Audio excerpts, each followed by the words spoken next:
"Ngapain kamu di sini, wanita jelek, bikin malu saja," teriak suamiku di depan selingkuhan dan teman-temannya. Mereka menertawakanku seolah aku benda yang pantas diinjak. Aku hanya tersenyum, berbalik, dan pergi tanpa sepatah kata. Tidak ada yang tahu, malam itu aku berhenti menjadi korban. Dan keesokan harinya, suami menjerit histeris. Sebelum mulai, yuk absen dulu di kolom komentar.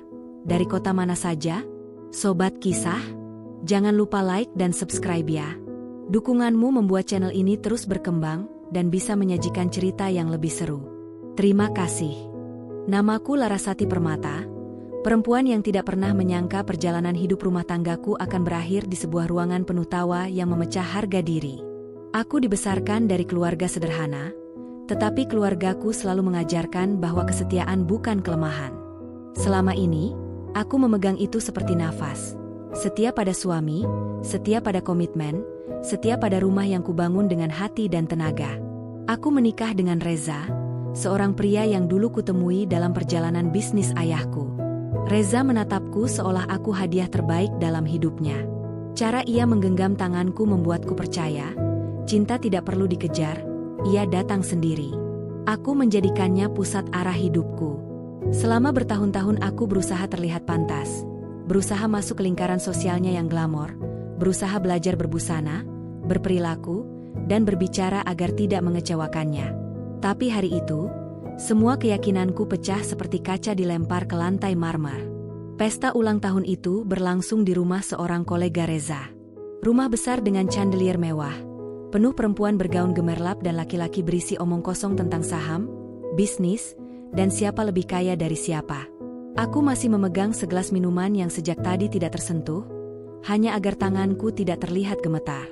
Aku tidak pernah tepat berada di sini, kataku dalam hati, namun tetap tersenyum sopan seperti boneka dalam vitrin. Reza memegang punggungku seolah menunjukkan kepemilikan, bukan kasih. Larasati tersenyum. "Kamu terlihat begitu tegang," katanya tanpa peduli. Aku menahan napas. Mungkin ia benar, aku tidak terbiasa dengan gemerlap palsu. Tapi bukankah seorang suami seharusnya menenangkanku, bukan menertawakan? Malam semakin larut, musik semakin nyaring, dan Reza semakin tenggelam dalam percakapan dengan tiga pria yang kubayangkan menjalani hidup hanya demi menyombongkan diri. Mereka tertawa keras setiap kali Reza menceritakan sesuatu. Aku hanya berdiri, menjadi pelengkap, menjadi objek pamer, hingga aku mendengar satu nama disebut, Nindi. Perempuan itu datang menyelip di antara mereka dengan gaun merah yang terlalu berani untuk pesta ulang tahun seorang istri sahabat. Ia tertawa sebelum bicara, lalu menyentuh bahu Reza seperti tidak ada aku di sini. "Reza, kamu belum cerita soal rencana liburan kita," katanya dengan nada menggoda. Aku memutar wajah. "Rencana apa? Liburan apa? Dan mengapa kita?" Salah satu teman mereka tertawa pecah. "Reza, kamu sungguh punya selera. Tapi, istrimu tidak diajak." Nindi menggeleng sok iba. "Ah, mungkin terlalu konvensional. Tidak cocok dengan gaya kita." Hatiku mengeras. Mereka berbicara seolah aku tidak ada. Seolah aku pot bunga. Seolah aku benda. Reza menatapku. Tatapannya datar, seperti menatap bawahan kantor. "Larasati tidak cocok dengan lingkaran ini," ujarnya ringan. "Dia terlalu kampungan." Aku membeku. Kata itu menggema keras, bukan hanya di telingaku, tetapi di dadaku. Kampungan. Aku mendengar tawa. Tawa laki-laki yang merasa diri dewa di atas kesombongan. Tawa perempuan yang bangga bisa menghancurkan perempuan lain demi validasi. Tawa yang memakanku hidup-hidup. Aku ingin pergi, tapi kakiku tertanam. Lalu seseorang menambahkan komentar, "Tapi setidaknya cantik. Lumayan untuk dipamerkan." Aku ingin berteriak. Tubuhku menggigil. Namun, Reza tidak menenangkan. Ia ikut tertawa, dan itu lebih menghancurkan daripada penghinaan siapapun. Pria yang dulu mengusap air mataku kini menikmati air mata itu jatuh. Aku menghembuskan napas pelan. "Aku mau ke kamar mandi," bisikku. Tidak ada yang mendengar. Mereka masih tertawa. Aku berjalan pelan, memeluk diriku sendiri. Ruangan itu dingin, tapi dadaku lebih dingin. Aku masuk ke salah satu kamar yang pintunya sedikit terbuka. Kusandarkan tubuhku di balik pintu. Tangisku akhirnya jatuh. Tidak meledak, hanya menetes perlahan seperti rembesan luka. Aku istrimu, ucapku kekosong. Dan kau jadikan aku tontonan. Aku memandang wajahku di kaca. Riasanku sempurna. Bibirku merah. Rambutku disisir rapi. Tapi mata itu, ternyata sudah lama mati. Terlalu kampungan. Suara itu memutar dalam kepalaku. Saat berdiri di depan cermin, aku mengingat ayahku berkata, harga dirimu bukan hadiah dari siapapun, termasuk suamimu. Aku tersenyum pahit. Selama ini aku hidup seperti bayangan, takut kehilangan Reza dan status istri. Kini aku sadar, aku kehilangan diriku sendiri lebih dulu. Aku kembali ke ruang pesta, bukan untuk memohon, bukan untuk mencari Reza, tetapi untuk pulang. Aku berjalan melewati kerumunan, tidak menoleh saat kudengar seseorang memanggil nama Reza. Aku tidak peduli. Ketika mencapai pintu keluar, aku menarik napas panjang. Dunia malam terasa lebih jujur daripada ruangan yang penuh topeng itu. Aku berdiri di teras rumah megah itu lalu berkata dalam hati, aku tidak akan menangis lagi. Itu bukan ancaman. Itu janji. Untuk diriku sendiri. Untuk harga diriku. Untuk hidupku yang akan berubah. Aku tidak tahu bagaimana caranya. Aku belum tahu kemana langkah ini akan membawaku. Tapi malam itu, di bawah lampu jalan dan suara serangga, aku tahu satu hal. Aku tidak akan menjadi perempuan yang diinjak lagi. Rumah ini selalu menjadi tempatku pulang. Tempat paling aman di dunia, setidaknya dulu. Kini ia hanya bangunan tanpa napas, tanpa suara, hanya lorong-lorong panjang yang bergaung oleh diam. Aku membuka pintu utama perlahan, membiarkan aroma ruangan menyambutku. Biasanya, aku akan langsung menuju dapur, membuat teh, melepas sepatu dan tersenyum karena merasa kembali. Tetapi malam itu tubuhku kaku. Aku meletakkan tas di atas meja kecil dekat pintu. Jemariku masih gemetar, bukan karena dingin, tetapi karena kemarahan yang menempel seperti jelaga. Aku berjalan melewati ruang tamu, memandangi sofa yang dulu kami pilih bersama. Aku ingat Reza berkata bahwa sofa itu harus terlihat prestisius. Ia tidak memikirkan kenyamananku, ia hanya memikirkan bagaimana mata tamu menilainya. Baru kusadari, sejak awal aku hanya tambahan dalam hidupnya, aksesoris sosial. Aku menyalakan lampu kuning yang redup. Bayangan di sudut membuat rumah ini tampak seperti kuburan perasaan. Aku duduk, meremas ujung mantelku. Aku tidak tahu jam berapa Reza pulang, dan untuk pertama kalinya aku tidak peduli. Malam itu, untuk pertama kalinya setelah sekian tahun menikah, aku berhenti berharap ia mengejar dan bertanya apakah aku baik-baik saja. Kupandangi cincin pernikahan di jariku. Logam itu berkilau, tetapi aku tidak merasakan apapun darinya. Dulu benda itu simbol pengikat, simbol bersama selamanya. Kini menjadi belenggu. Aku berkata pelan pada diriku sendiri, jika aku menangis sekarang, aku mengulang kelemahan. Air mata tidak turun. Aku bangga pada diriku. Aku bangkit, masuk ke kamar tidur utama. Tempat tidur luas itu tampak seperti panggung sendirian. Aku duduk di ujung kasur, kemudian mengambil ponsel. Aku membuka pesan terakhir dari Reza. Isinya hanya instruksi. Besok jadwal rapat jam sekian, kamu harus siap menemani. Tidak ada kata sayang, tidak ada terima kasih, hanya perintah. Entah sejak kapan semuanya berubah. Mungkin bukan berubah, mungkin memang begini sejak awal, hanya aku yang tidak melihat. Pikiranku mengulang-ulang suara Reza di pesta tadi. Dia kampungan. Aku terdiam lama. Satu kata bisa melukai lebih dalam daripada 1000 hinaan. Mungkin karena kata itu memukul rasa percaya diri yang selama ini rapuh. Aku berusaha memaafkan, berusaha berkata Reza hanya mabuk suasana pesta, berusaha mengatakan bahwa itu tidak berarti. Tetapi hati manusia tidak bisa dibohongi. Di ruangan itu, aku mulai mengingat lagi bagaimana sikap Reza selama ini. Dia selalu pamer bahwa ia bisa mendapatkan siapapun. Ia selalu mengancam dengan nada bercanda. Kalau kamu tidak bisa mengikuti gaya hidupku, kamu akan ketinggalan.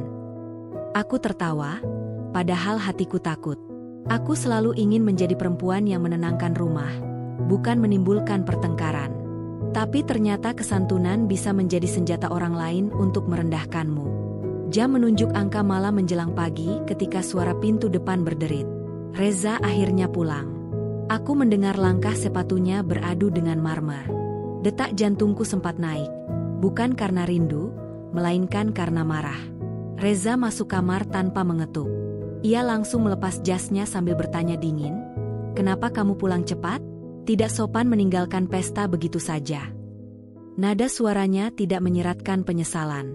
Tidak ada tanya apakah aku tersinggung. Tidak ada permintaan maaf. Ia hanya menuntut sopan santunku. Aku menoleh pelan. Aku tidak pulang cepat. Aku pulang saat aku merasa tepat. Reza mencibir. Jangan sensitif. Tadi itu bercanda. Kamu terlalu dramatis. Aku memijit pelipis. Perempuan manapun tahu bahwa kalimat itu adalah gaslighting. Menyebut penghinaan sebagai candaan agar pelaku merasa tidak salah. Aku berdiri dari tempat tidur. Reza, kamu menghina harga diriku di depan tamu. Kamu membiarkan perempuan lain menghinaku. Reza tertawa pendek. Kamu harus terbiasa. Dunia sosial itu keras. Kalau kamu mau terus mendampingiku, belajarlah adaptasi. Jangan bawa-bawa perasaan. Aku memandangnya seperti melihat seseorang yang asing. Aku istrimu. Aku bukan barang pameran. Tatapannya berubah dingin. Kalau kamu tidak suka, perbaiki dirimu. Tidak ada ruang untuk melawan. Tidak ada celah untuk berdialog. Ia sudah memutuskan siapa aku, dan aku harus patuh. Aku berbalik, berjalan keluar kamar. Aku tidur di ruang sebelah. Reza hanya menjawab datar, "Terserah." Begitulah rumah ini malam itu, dua manusia, dua dunia, dua luka, tanpa suara. Pagi hari datang tanpa kehangatan. Reza sudah duduk di ruang makan, sarapan dengan rapi, membuka pesan di ponselnya. Ia tidak menoleh saat aku datang. Seolah aku hanyalah pelayan rumah. Aku menuang teh tanpa bicara. Ia hanya berkata, "Jangan lupa nanti kita datang ke rapat jam sekian." Aku mengangkat wajah. Aku tidak ikut. Untuk pertama kalinya sejak bertahun-tahun, Reza terdiam. Ia menoleh lambat. "Apa maksudmu?" Aku merasa lidahku kaku, tetapi keberanianku muncul ketika mengingat pesta semalam. Aku butuh waktu sendiri. Reza langsung defensif. "Kamu jangan membuat masalah. Dunia tidak berputar karena perasaanmu." Aku menatap mata Reza. Di sana tidak ada cinta, tidak ada penghargaan. Yang ada hanyalah ambisi dan kontrol. Aku berkata pelan, "Aku tidak ingin menjadi beban bagimu. Jadi hari ini, biarkan aku sendiri." Reza mendengus, bangkit dari kursi, mengambil jasnya. "Kalau itu maumu, lakukan. Tapi jangan berharap aku menunggu mood MU kembali." Ia pergi tanpa menoleh. Setelah ia meninggalkan rumah, aku duduk di ruang tamu, mencoba mencerna apa yang baru terjadi. Perasaanku campur aduk, sedih, marah, kecewa, namun juga lega. Untuk pertama kali, aku menolak ikut dia, dan keputusan itu terasa seperti langkah kecil menuju kemerdekaan. Aku membuka buku catatan. Di halaman kosong itu, aku menulis kalimat pertama. Apa yang membuatku bertahan? Aku menunggu. Tidak ada jawaban. Kemudian aku menulis lagi. Apa yang akan terjadi jika aku pergi? Pertanyaan itu terasa seperti cambuk. Pergi kemana? Bagaimana caranya? Aku tidak bekerja. Keuanganku hanya bergantung pada Reza. Selama ini ia sengaja membuatku tidak mandiri. Ia selalu menolak ketika aku ingin bekerja, mengatakan bahwa istrinya harus fokus mendampinginya. Ia memotong semua akses finansialku dengan dalih, manajemen rumah tangga. Aku tidak punya apa-apa kecuali martabat, dan martabatku baru saja diinjak. Namun di balik ketakutan itu muncul suara kecil dari dalam hati. "Kalau kau tetap di sini, kau akan mati perlahan." Aku menutup buku catatan itu. Aku memejamkan mata. Aku bernapas panjang. Untuk pertama kalinya, aku melihat masa depanku tanpa Reza, dan kemungkinan itu tidak menakutkan. Aku bangkit, mengambil telepon, dan mencari nama seorang teman lama, Karin. Kami lama tidak berbicara, karena setelah menikah aku kehilangan diriku sendiri dan semua pertemanan yang pernah kubangun. Reza membencinya, mengatakan Karin perempuan yang terlalu mandiri, terlalu liar. Padahal Karin adalah perempuan yang berani menolak dominasi laki-laki. Jempolku ragu di atas layar, tetapi akhirnya kutekan tombol panggil. Nada sambung terdengar lama, sampai akhirnya suara Karin muncul. "Halo, Laras? Ini kamu?" Suara itu seperti udara segar. Aku tersenyum samar. "Iya, ini aku. Aku tidak percaya kamu telepon. Kamu baik-baik saja?" Tanya Karin gelisah. Aku menghela napas. "Tidak. Tapi aku ingin mulai mencari cara agar aku baik-baik saja." Karin terdiam sebentar sebelum menjawab. "Kalau kamu siap bicara, aku siap mendengarkan." Satu kalimat itu menghangatkanku lebih dari apapun yang Reza pernah katakan. Sore harinya aku mengemasi beberapa pakaian dan memutuskan menginap di ruang kerja kecil sebelah kamar tamu. Aku butuh ruang berpikir. Aku tidak pamit. Aku tidak menjelaskan. Aku hanya mengambil hakku untuk bernapas. Saat malam tiba, aku memandang langit dari jendela ruangan kecil itu. Untuk pertama kalinya, rumah yang hampa itu justru terasa seperti awal. Aku menulis satu kalimat terakhir di buku catatanku malam itu. Harga diriku bukan negosiasi. Dan saat aku menutup buku itu, aku tahu hidupku sedang berubah. Diam-diam, namun pasti. Aku bangun lebih pagi dari biasanya. Langit masih gelap pekat, dan hanya suara kipas ruangan kecil yang menemani. Semalaman aku tidak memejamkan mata dengan tenang. Ada terlalu banyak suara di kepalaku, pertanyaan, ketakutan, dan sesuatu yang baru. Rasa ingin membangun kembali diriku yang hilang. Aku duduk di ujung ranjang kecil, memeluk lutut, menatap jendela. Rumah ini seperti saksi bisu kehidupanku. Dindingnya menyimpan memori tahun-tahun yang kuhabiskan untuk melayani ego Reza. Dulu, setiap pagi aku akan memikirkan sarapan apa yang harus kubuat agar ia senang. Kini, untuk pertama kalinya, aku tidak berpikir tentang Reza. Aku berpikir tentang aku. Perubahan aneh, tapi menenangkan. Aku berdiri, berjalan perlahan menuju dapur, membuka kulkas, dan mengambil segelas air.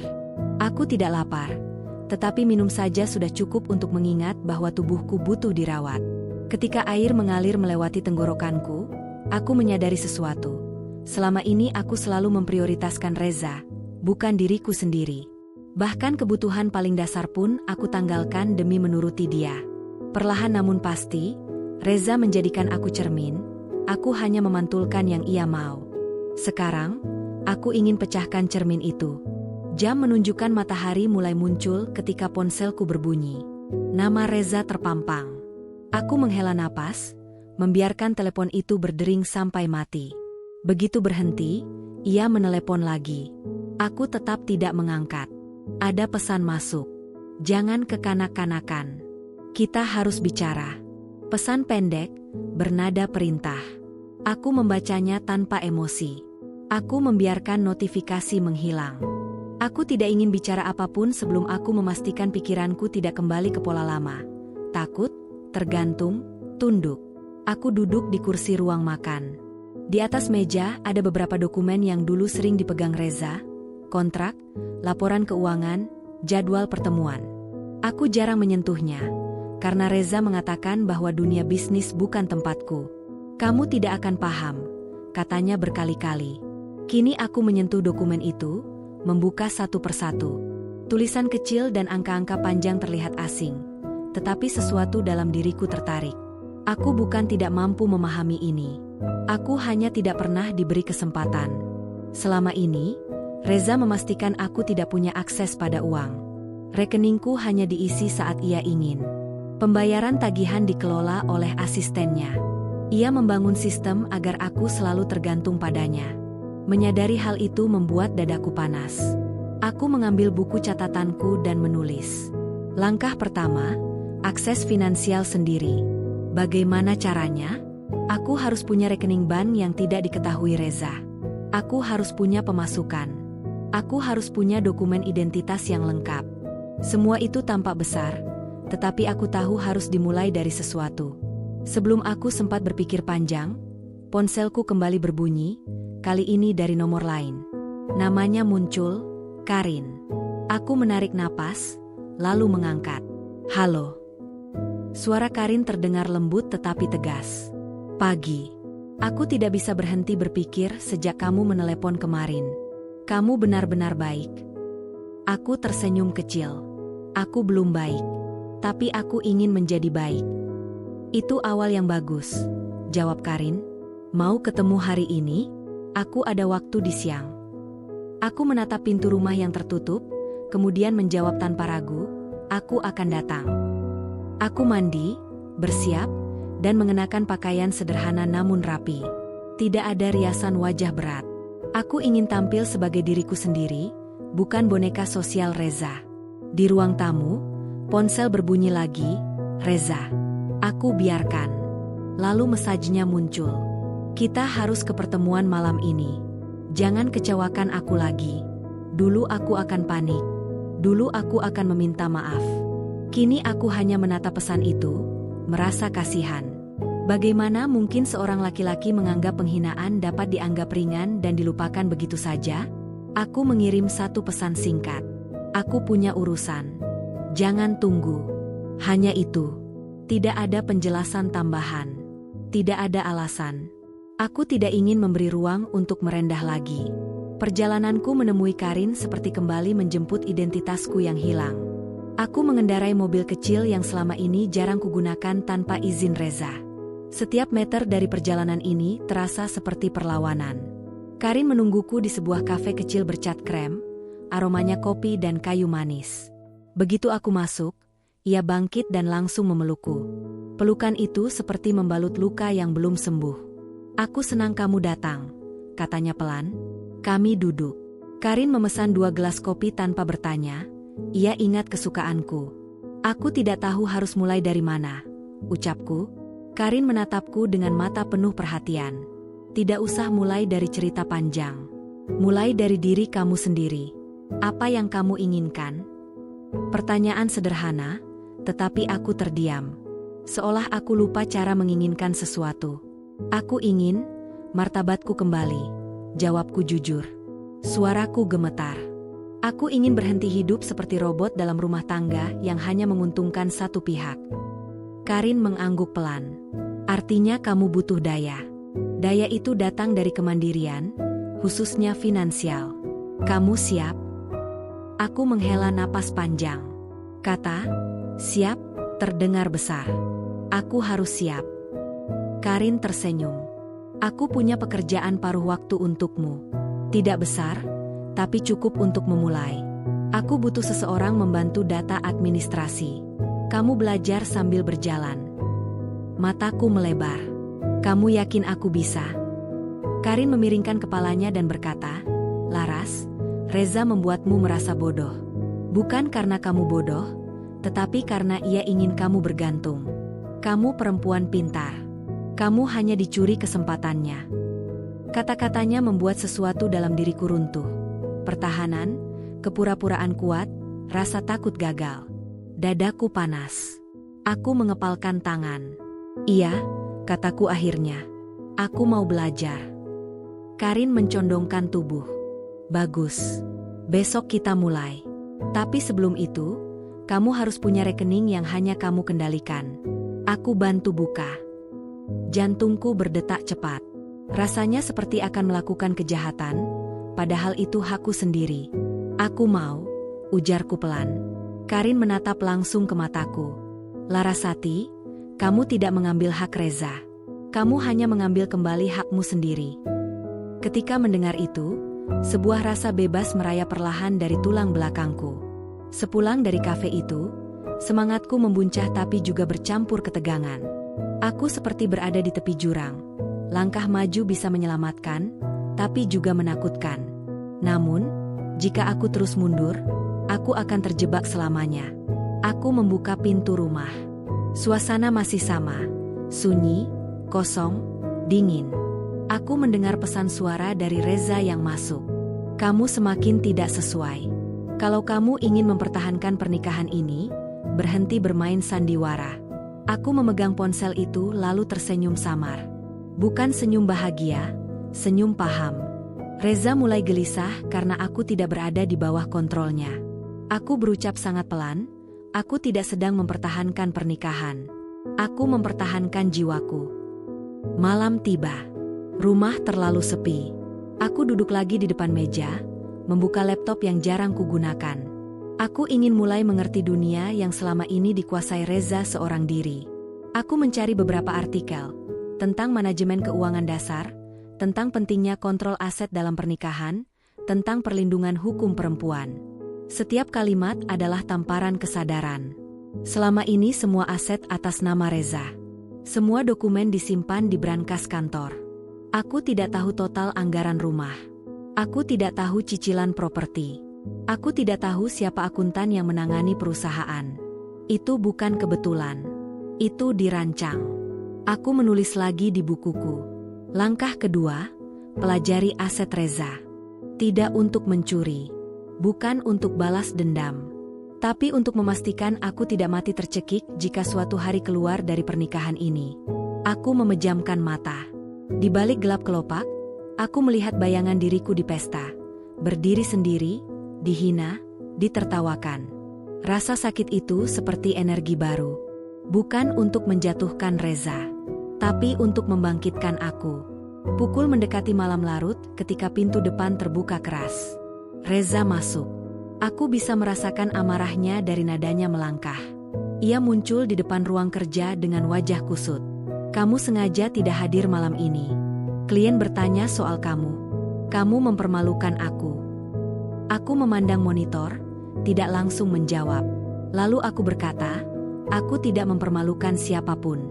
Aku hanya tidak mau dijadikan hiasan. Reza meledak. Kamu istri. Tugasmu mendampingiku. Aku berdiri. Tanganku dingin. Tugasku bukan menjadi benda. Tugasku bukan tunduk. Matanya membelalak. Semua ini karena pesta kemarin? Aku bilang itu hanya candaan. Kamu harus belajar punya kulit tebal. Aku menggeleng pelan. Harga diri bukan kulit. Reza mendekat. Berhenti membantah. Aku tidak suka perubahan seperti ini. Aku mendongak menatapnya. Karena sudah terlalu lama kamu menikmati aku tidak berubah. Ia terpaku. Napasnya berat. Ketika ia hendak bicara, aku menyela. Mulai hari ini, aku mengurus hidupku sendiri. Kamu tidak kontrol semuanya. Kata-kata itu keluar begitu saja. Aku gemetar setelah mengucapkannya. Tapi rasanya, benar. Reza menatapku lama, lalu pergi dengan langkah keras. Pintu kamar utama dibanting. Rumah kembali hening. Aku turun duduk perlahan, menatap jari-jari yang masih bergetar. Bukan takut, adrenalin. Aku menulis kalimat terakhir malam itu. Langkah ketiga, jangan pernah kembali tunduk. Entah bagaimana bentuk langkah keempat, kelima, atau seterusnya. Tapi benih strategi sudah kutanam. Di atas tanah sakit hati yang subur, tumbuh tekad untuk hidup. Dan untuk pertama kalinya sejak menjadi istri Reza, aku merasa hidupku bergerak. Aku tidak pernah menyukai pesta mewah. Tidak sejak kecil, tidak sejak remaja, dan semakin tidak sejak aku menikah dengan Ares. Setiap kali dia mengumumkan akan mengadakan jamuan malam, jantungku seperti memukul tulang rusukku dari dalam. Aku tahu siapa saja yang akan datang.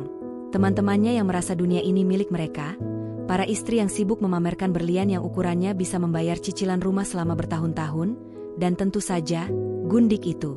Namanya Cantika. Aku membencinya bukan karena kecantikannya, tetapi karena sikapnya yang tidak tahu malu. Ares tidak pernah berusaha menyembunyikan hubungan mereka. Cantika tidak pernah berusaha terlihat sopan. Dan aku hanya menelan semuanya, berpura-pura tidak terluka.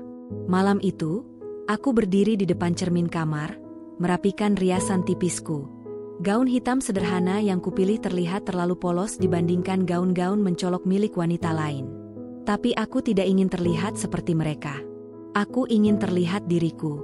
Meski begitu, aku tahu Ares akan protes. Benar saja. Saat aku turun ke lantai bawah, dia sudah menunggu sambil memeriksa botol anggur yang baru diantar. Tatapannya dari ujung rambutku sampai ujung kakiku seperti pisau. Apa cuma itu yang kamu pakai, Ras? Suara sinis itu menusuk langsung ke ulu hati. Kenapa? Ada yang salah? Ares tertawa pendek, mengejek. Kita menjamu pejabat, pemilik galeri seni, para donatur. Kamu pikir gaun murahan seperti itu cukup? Aku menarik napas seperti menelan peluru. Inilah yang kupunya. Dan aku tidak akan bersaing dengan siapapun di rumahku sendiri. Dia mengangkat alis, lalu mengusap wajahnya frustasi. Sudahlah. Jangan bikin malu. Berdirilah di dekatku, tersenyumlah, dan jangan banyak bicara. Kalimat itu terasa seperti borgol yang dikunci paksa di pergelangan tanganku. Tamu datang satu persatu. Rumah kami dipenuhi parfum mahal dan suara gelas beradu. Aku berjalan pelan, menjadi tuan rumah tak terlihat. Aku mendengar pujian, tawa, komentar tentang cuaca, komentar tentang proyek pemerintah. Semuanya terdengar seperti kebisingan yang tidak memiliki jiwa. Saat aku hendak menuju buffet makanan, suara tawa tajam memecahkan suasana. Aku tahu suara itu. Cantika baru datang. Dia mengenakan gaun emas yang terbelah sampai paha. Rambutnya tergerai seperti iklan sampo. Wajahnya penuh percaya diri, seolah dialah pemilik rumah ini. Ares menyambutnya seperti seorang raja menyambut permaisuri. Cantika, akhirnya datang juga. Aku kira kamu akan membatalkan. Cantika mencubit pelannya, seolah mereka hanya berdua di ruangan itu. Untukmu, tidak mungkin. Tamu lain melihat. Sebagian tersenyum ambigu, sebagian berbisik. Dan aku berdiri tidak jauh dari mereka, seperti patung yang tidak diundang. Ares tidak memperkenalkanku, tidak menyentuh lenganku, tidak menatapku. Aku seperti udara. Saat aku berbalik, seseorang menahan sikuku. Halo, kamu pasti Larasati. Seorang pria berkemeja abu-abu, tersenyum sopan. Aku tersenyum walau perutku mual. Benar, selamat datang. Kau tampak berbeda dari yang kubayangkan. Sederhana, tapi menarik. Nada suaranya tulus, keterlaluan untuk malam seperti ini. Terima kasih, jawabku. Dia hendak melanjutkan percakapan, tapi suara Ares memanggil namanya, menyuruhnya bergabung dengan kelompok tertentu. Pria itu pergi dengan sopan, meninggalkanku sendirian lagi. Aku mengambil satu gelas anggur merah, lalu satu lagi. Aku butuh penyangga dalam darahku. Sesuatu yang membuatku tidak terlihat goyah. Tapi anggur tidak bisa menyingkirkan rasa pahit ketika kulihat Cantika duduk begitu dekat di sofa. Tangannya menyisir bahu Ares sambil berbisik. Aku mendekat karena dipanggil seorang tamu wanita. Dia memuji rumahku, bertanya di mana aku membeli dekorasinya, apakah aku bekerja sebagai kurator interior, pertanyaan-pertanyaan menyenangkan yang tidak pernah kudapatkan dari suamiku. Aku sempat lupa rasa sakit itu selama beberapa menit, sampai akhirnya Ares berdiri dan mengetuk gelas dengan sendok. Teman-teman, terima kasih telah hadir. Aku hanya ingin merayakan tahun penuh pencapaian ini, dan memperkenalkan seseorang yang sangat berperan dalam proses itu. Aku tersenyum kecil. Untuk sedetik, kupikir yang dia maksud adalah aku, istrinya. Seseorang yang mendukung dari belakang. Tapi kemudian Ares menggenggam tangan Cantika, mengangkatnya seperti memenangkan hadiah undian. Cantika adalah alasan beberapa proyekku berjalan lancar. Dia menjaga agendaku, dia mengatur pertemuan-pertemuan penting, dan dia selalu mendampingiku. Tawa pecah. Tepuk tangan terdengar. Beberapa tamu wanita memicingkan mata sinis, sebagian pria memberi pandangan mengerti. Kakiku lemas. Satu-satunya hal yang mampu kulakukan adalah tidak menjatuhkan gelas dari tanganku. Ares melanjutkan. Kalau saja istriku punya kemampuan sosial seperti Cantika, aku pasti jauh lebih tenang. Kata istriku, itu seperti peluru yang sengaja ditembakkan ke arahku. Orang-orang menoleh ke arahku. Sebagian menertawakan, sebagian mengangkat bahu. Aku mematung. Senyumku tidak bisa diangkat lagi. Dadaku panas. Cantika pura-pura merendah. Oh, jangan begitu, Ares. Istrimu orangnya pendiam. Pendiam. Kata yang terdengar seperti tidak berguna. Ares tertawa lagi. Pendiam? Sebut saja tidak punya kemampuan public speaking. Beberapa tamu bertepuk tangan sambil tertawa. Aku menunduk. Tidak ingin memperlihatkan mata yang berkaca. Aku bukan marah karena Candika dipuji. Aku marah karena harga diriku diinjak seperti kain pel. Di rumahku sendiri. Lalu yang menghancurkan itu datang. Kalimat penutup Ares yang menusuk seperti belati yang diputar 2 kali. Kalau tidak ada Cantika, hidupku pasti kacau. Istriku cuma pandai diam dan mengurus dapur. Dunia bisnis tidak butuh wanita seperti itu. Aku tidak ingat lagi apa yang terjadi setelah itu. Darah berdengung di telingaku.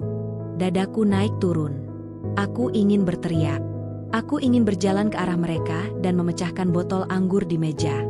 Tapi yang kulakukan hanyalah meletakkan gelasku pelan-pelan, lalu menuju dapur. Di sana, aku bersandar pada dinding dan menutup mata. Air mata jatuh 1, lalu 2. Tanpa suara. Aku berpikir satu hal. Aku tidak akan diam lagi. Malam itu, rasa malu berubah menjadi bara. Dari bara menjadi api. Dan dari api menjadi keputusan. Jika Ares ingin perang, aku akan memelajarinya. Jika dia ingin aku tak punya suara, aku akan menciptakannya. Jika dia merasa tak membutuhkan istrinya, maka dia akan belajar bagaimana rasanya kehilangan. Aku hanya butuh satu hal terlebih dahulu, kesempatan. Dan aku berjanji pada malam itu, kesempatan itu akan datang. Aku akan menciptakannya sendiri. Semalam aku tidak tidur. Lampu kamar sudah kupadamkan sejak beberapa jam, tapi mataku tidak pernah mau terpejam. Dadaku masih sesak oleh kata-kata Ares di depan semua orang. Aku memutar ulang kejadian itu, seperti memutar kaset rusak yang menggema tanpa henti. Pendiam. Tidak punya kemampuan public speaking. Cuma pandai diam dan mengurus dapur. Itu bukan sekadar penghinaan. Itu deklarasi bahwa aku bukan siapa-siapa untuknya. Sebelum subuh, aku bangun. Dingin lantai marmer kamar seperti menggigit telapak kaki. Tapi rasa dingin itu menghidupkan pikiranku lebih cepat daripada kopi. Aku berjalan ke dapur, memasak air, dan duduk tanpa tujuan. Kalau dia ingin aku hilang suara, aku akan mempelajari kata-kata. Kalimat itu muncul begitu saja. Dan saat matahari pelan-pelan mengusap kaca jendela, aku sadar, aku butuh literasi.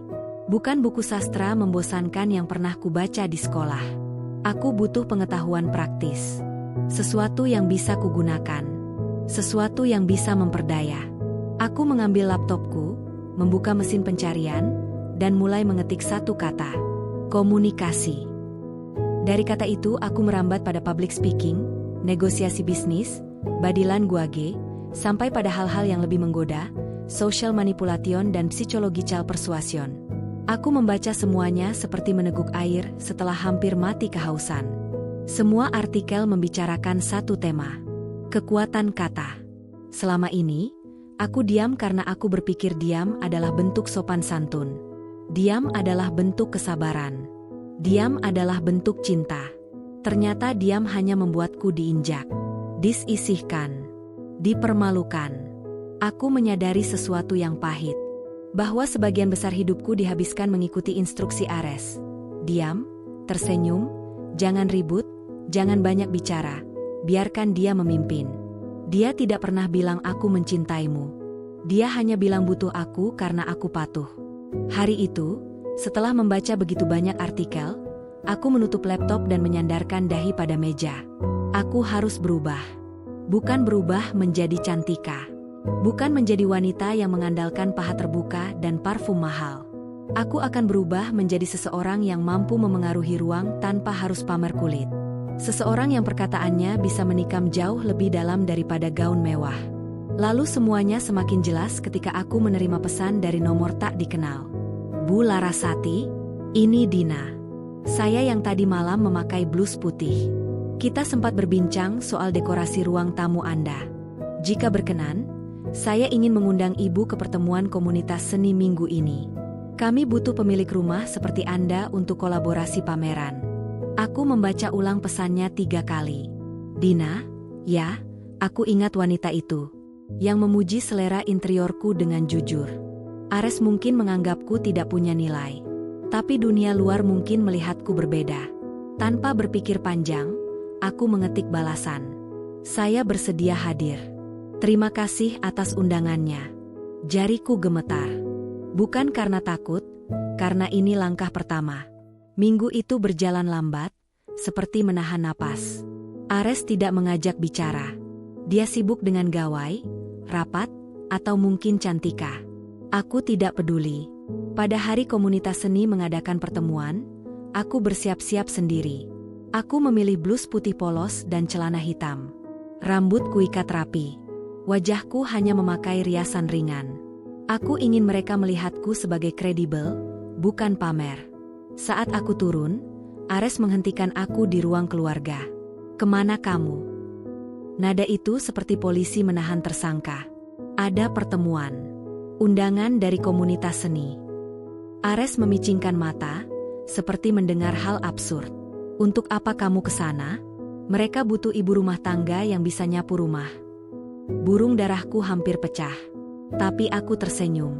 Mereka butuh pemilik rumah dengan kemampuan estetika. Rupanya tidak semua orang menganggapku tidak berguna. Ares menegang.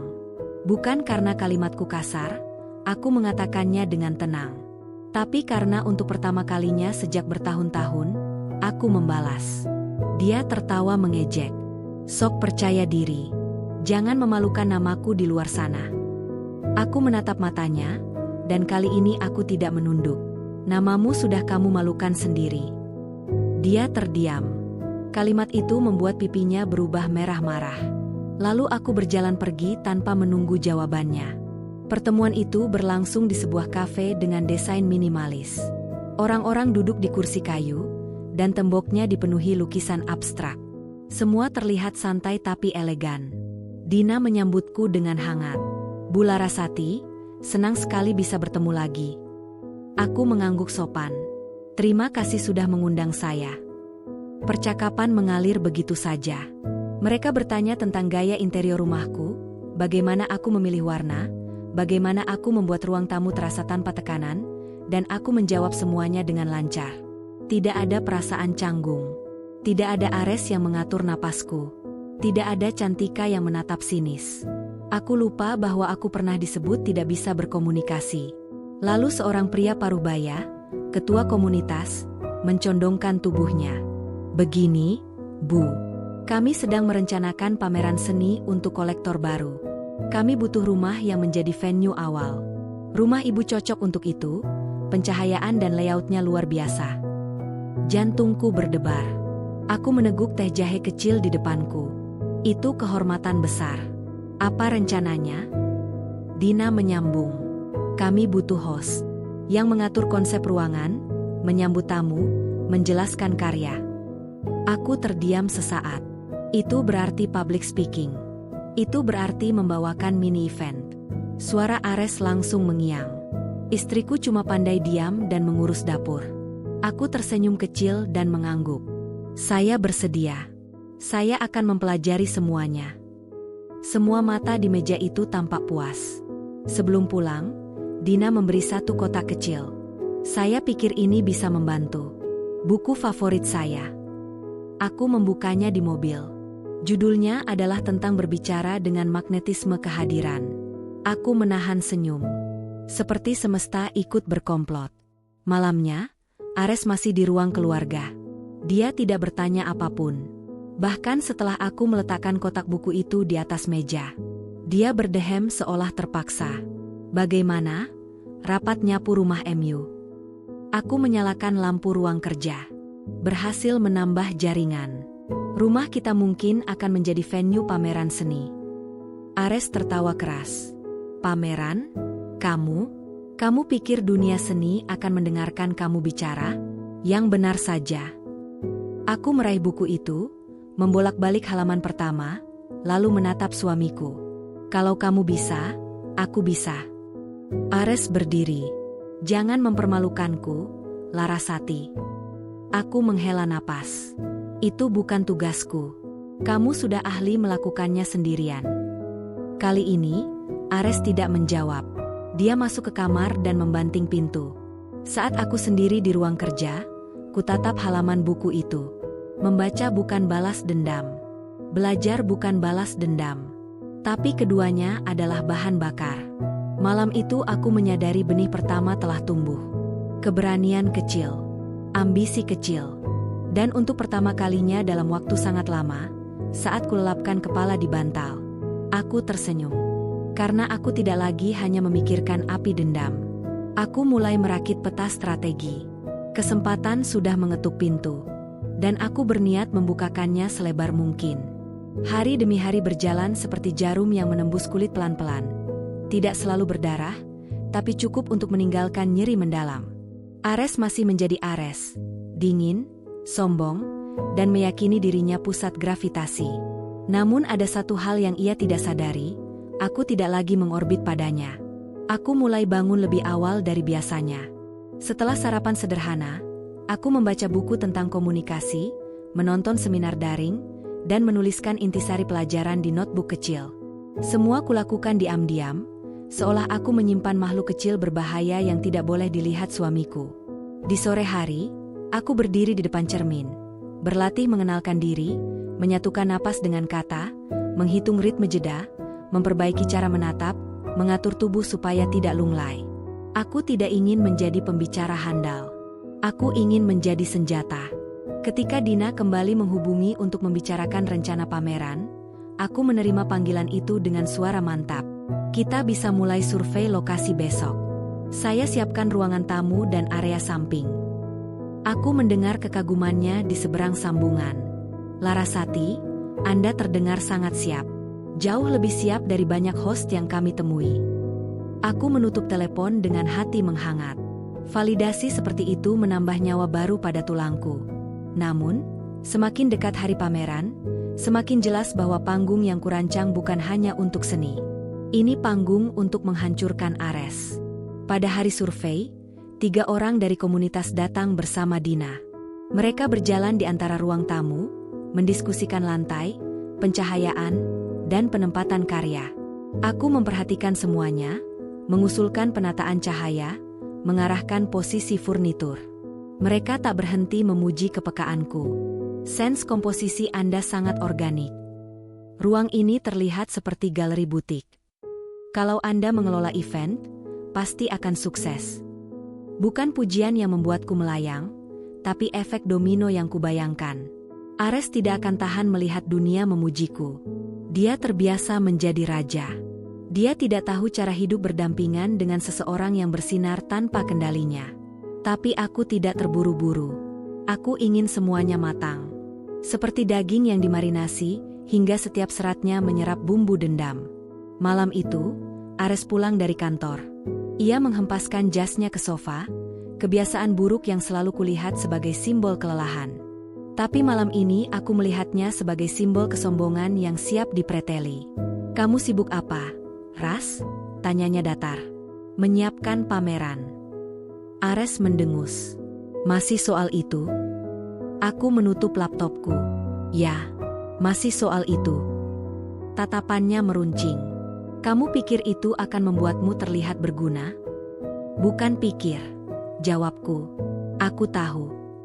Ares berjalan mendekat seperti banteng yang mencium tantangan. "Jangan bodoh. Orang-orang itu cuma memanfaatkan rumah kita. Mereka ingin tempat gratis. Itu saja." Aku berdiri pelan. "Kalaupun iya, aku ikut memanfaatkannya. Kita sama-sama dapat keuntungan." Dia mengangkat dagunya. Aku tidak melihat keuntungan. Aku tersenyum pendek. "Tentu. Karena kamu tidak terbiasa melihat sesuatu di luar egomu." Napas Ares terhenti.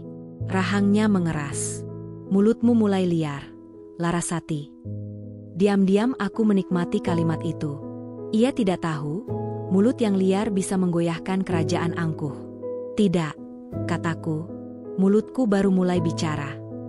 Ares memelototiku, lalu berjalan masuk ke kamar. Pintu kamar dibanting. Aku tersenyum kecil. 3 hari sebelum pameran, Dina datang lagi. Kali ini ia bersama 2 orang yang memegang kamera. Ada wawancara singkat, video pendek untuk teaser publikasi. Jantungku melonjak, tapi aku tetap tenang. "Silakan. Saya siap." Kami duduk di sofa putih. Sorotan lampu diarahkan padaku. Mikrofon dipasang di kerah. "Perkenalkan diri Anda," ujar salah satu kru. Selama sekejap, kepala terasa kosong, lalu semua yang kupelajari bangkit seperti insting. "Saya Larasati. Saya pemilik rumah yang akan menjadi ruang pertama pameran ini. Saya percaya seni butuh ruang yang membuat orang merasa dekat dan tenang, bukan sekadar megah. Saya ingin tamu merasa mampu menyentuh kisah dari karya yang mereka lihat." Nada suaraku lembut tapi tegas. Mataku menatap kamera, seolah kubisikkan konsep itu langsung ke penonton. Kru video tersenyum, lalu berkata, "Perfect." Aku terdiam sesaat. Perfect. Kata yang tidak pernah keluar dari mulut Ares untukku. Malamnya, aku duduk di halaman samping, memandang pohon palem yang bergerak perlahan diterpa angin. Membiarkan gelap menenangkan pikiran. "Masih panjang jalanmu," aku mengingatkan diri. Karena balas dendam bukan hanya emosi. Balas dendam adalah disiplin. Ia butuh kesabaran. Ia butuh momentum. Tapi momentum itu semakin dekat. Aku memejamkan mata. Lalu sebuah bayangan merayap masuk. Momen ketika Ares mempermalukanku di pesta. Aku memutar ulang ekspresi tamu yang menertawakan. Aroma anggur merah.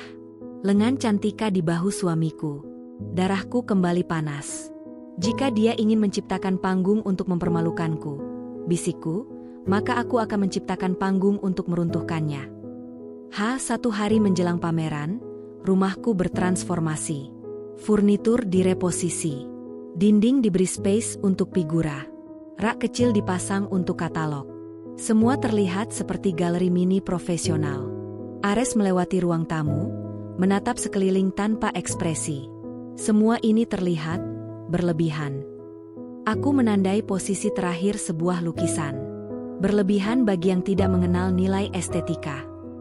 Dia mendengus. "Jangan sok intelektual. Dari dulu kamu bahkan tidak tahu apa itu konsep ruang." Aku menoleh pelan. "Lalu bagaimana para seniman bisa bilang selera ruangku hebat?" Kali ini dia terdiam. Matanya menyipit. "Mereka memanfaatkanmu," katanya dengan nada dingin. "Semua orang bisa memanfaatkan siapapun," jawabku lirih. Pertanyaannya, siapa yang bijak mengubah pemanfaatan menjadi keuntungan? Itu pukulan telak. Ares pergi tanpa berkata apa-apa lagi. Pagi hari pameran tiba. Rumahku menjadi arus manusia.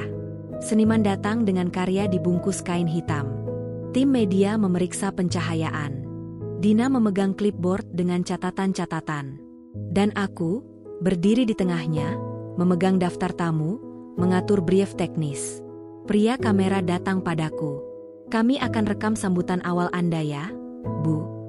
Aku menarik napas panjang. Tidak ada rasa gemetar. Tidak ada rasa ingin kabur. Ketika kamera menyala, aku bicara. Kata mengalir.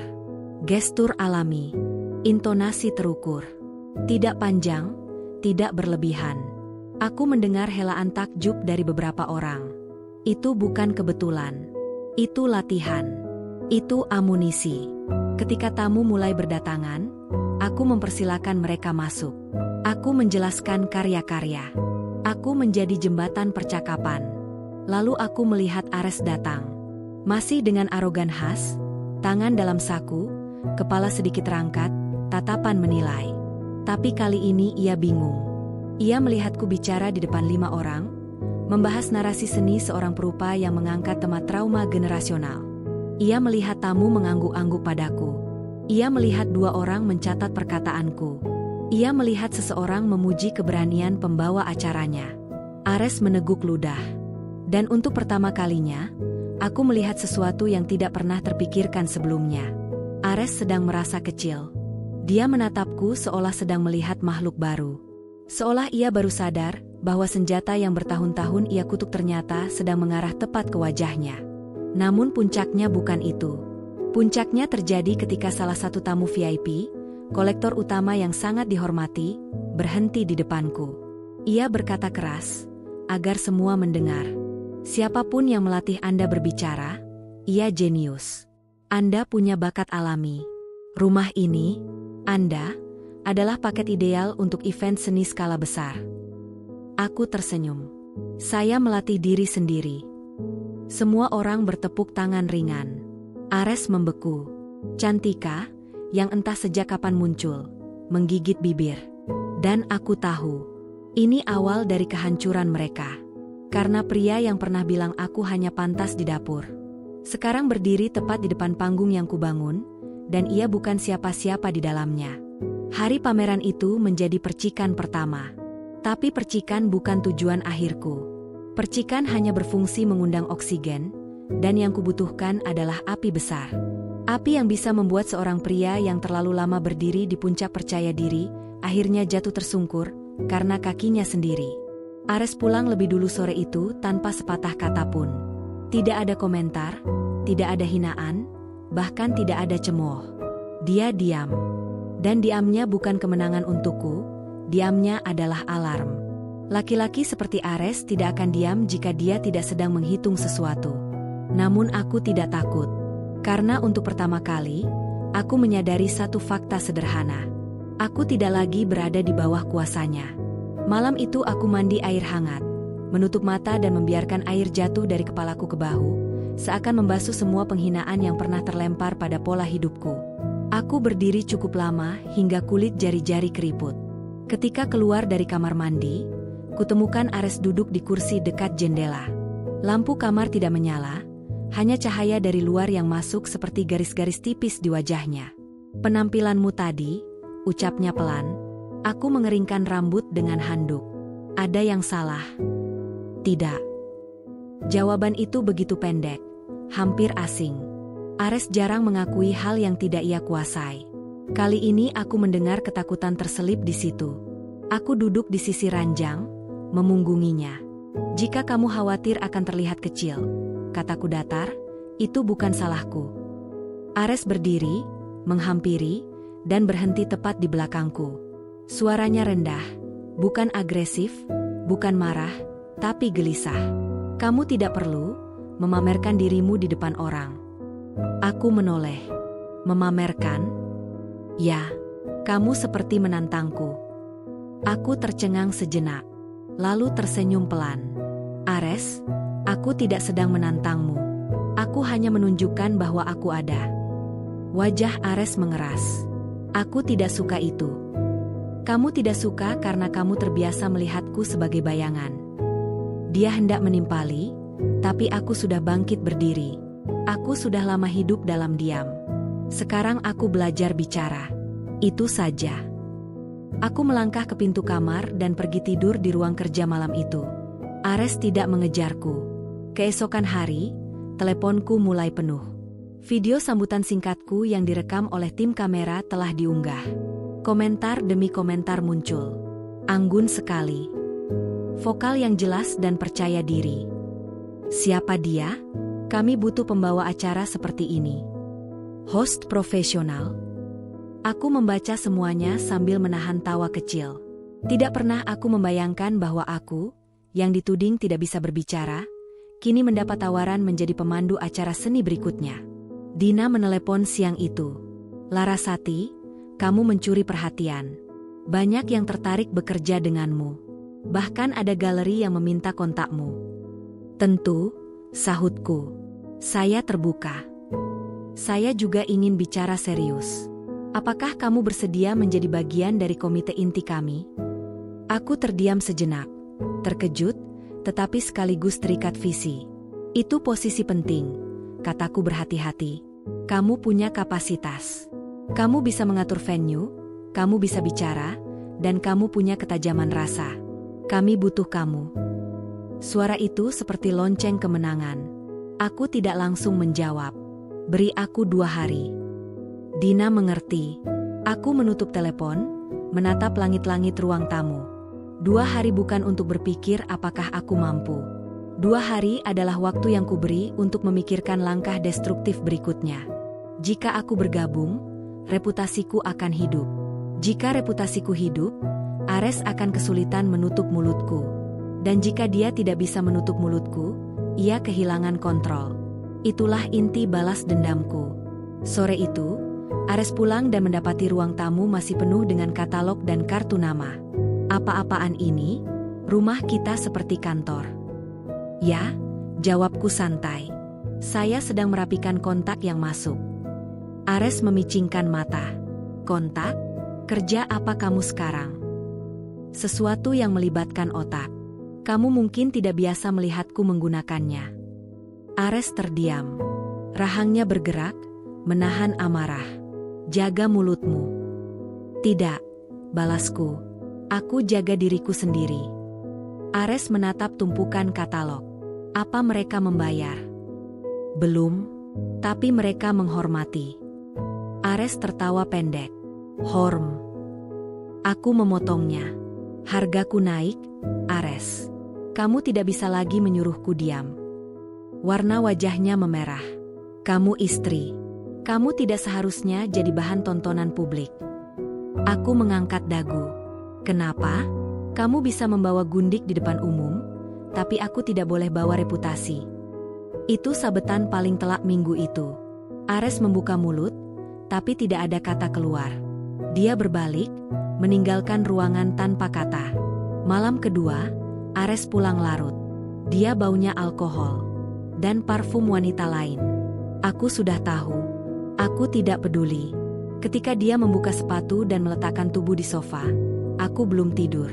Kamu bertemu Cantika? Tanyaku datar. Dia mendengus. Bukan urusanmu. Aku memutar buku di mejaku. Sampai kapan kamu mau sembunyi di balik wanita lain hanya untuk menenangkan egomu?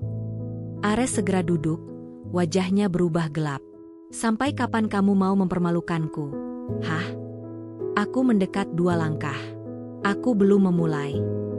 Dadanya naik turun. Kamu pikir kamu hebat hanya karena bisa bicara?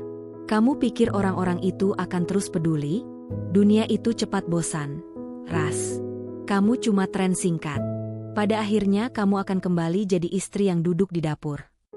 Aku tidak tersentak. Aku tidak sakit. Kali ini, kata-katanya jatuh tak berbobot. Kalau suatu hari aku kembali ke dapur, bisikku tajam, itu karena aku memilih. Bukan karena kamu perintahkan. Ares menggeleng. Sombong. Aku belajar dari yang terbaik. Untuk pertama kalinya, Ares meninju meja. Suaranya membelah ruangan. Berhenti membandingkan diri denganku. Aku menatapnya. Tenang. Mataku tak berkedip. Kenapa? Sakit ya? Disamakan dengan seseorang yang dulu kamu hina? Ares menutup wajah dengan tangannya. Suaranya pecah. Kamu berubah terlalu jauh.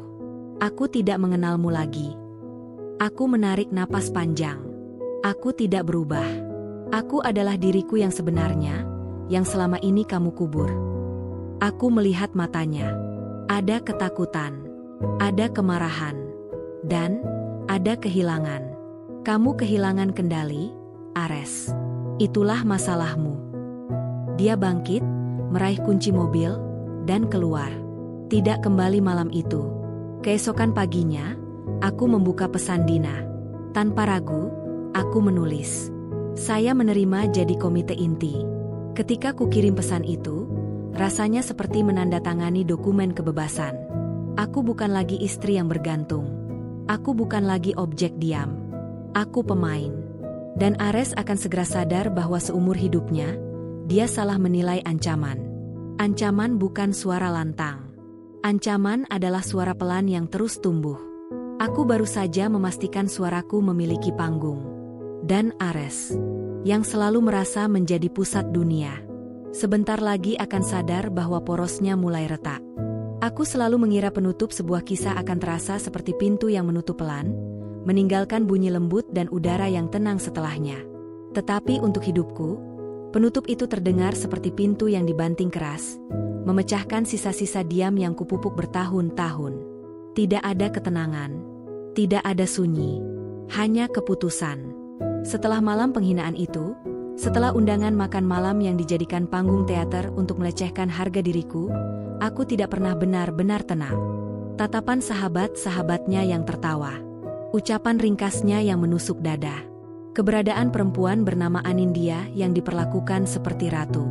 Semua itu menempel seperti luka terbuka. Tetapi, luka-luka itulah yang akhirnya memberi arah. Luka, Luka itulah yang mengajarkan bahwa aku sudah terlalu lama diam. Sudah terlalu lama percaya bahwa mencintai berarti bertahan.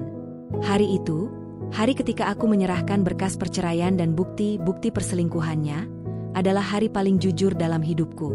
Aku menghadapinya tanpa riasan, tanpa perhiasan, tanpa gaun mewah apapun. Aku ingin dia melihatku apa adanya.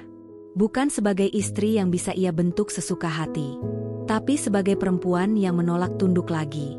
Dan, ya, seperti kuduga, ia menjadi histeris. Suara Anindya ikut terdengar, mencoba menenangkan, lalu memaksanya duduk, lalu menyuruhku pergi.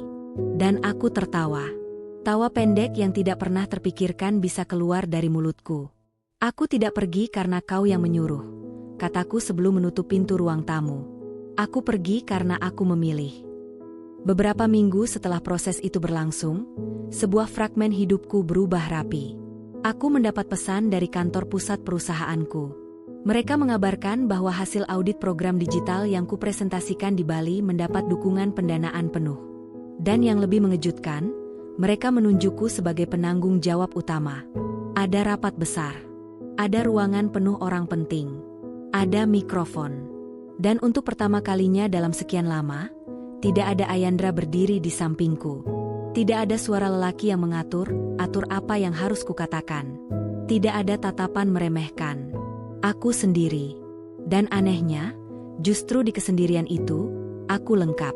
Beberapa peserta rapat menyebutku sebagai talenta yang selama ini tersembunyi. Aku menanggapinya dengan anggukan sederhana. Mereka tidak tahu. Bukan bakatku yang tersembunyi, tapi hidupku yang dikurung. Malam itu, aku duduk sendiri di ruang kerjaku, lampu kecil menyala. Aku memegang pena. Di kertas kecil itu aku menulis sepenggal kalimat. Harga diri bukan untuk diperdebatkan, tetapi untuk dirawat. Aku tersenyum. Beberapa hari kemudian aku menerima kabar tidak menyenangkan. Ayandra menunggak beberapa pembayaran. Ia kehilangan salah satu proyek pentingnya. Beberapa rekan bisnis mulai menjauh. Aku tidak merayakannya. Setidaknya tidak secara terbuka. Aku hanya melihat kenyataan seperti cermin. Laki-laki yang pernah menghinaku kini menunduk di depan nasibnya sendiri. Dan tentang Anindya, aku mendengar ia mulai tidak betah. Ketika uang mulai tersendat. Ketika pesta mulai jarang. Ketika lelaki yang dulu berkoar di depannya, kini justru sibuk memohon bantuan pada siapapun. Cinta yang dibangun dari kesombongan selalu punya umur pendek. Aku tidak peduli apakah mereka akan bubar. Aku tidak peduli apakah mereka akan mati-matian bertahan. Hidupku tidak lagi berputar di sekitar mereka. Tapi ada satu peristiwa yang menjadi penutup paling manis. Ayandra menghubungiku. Malam hari.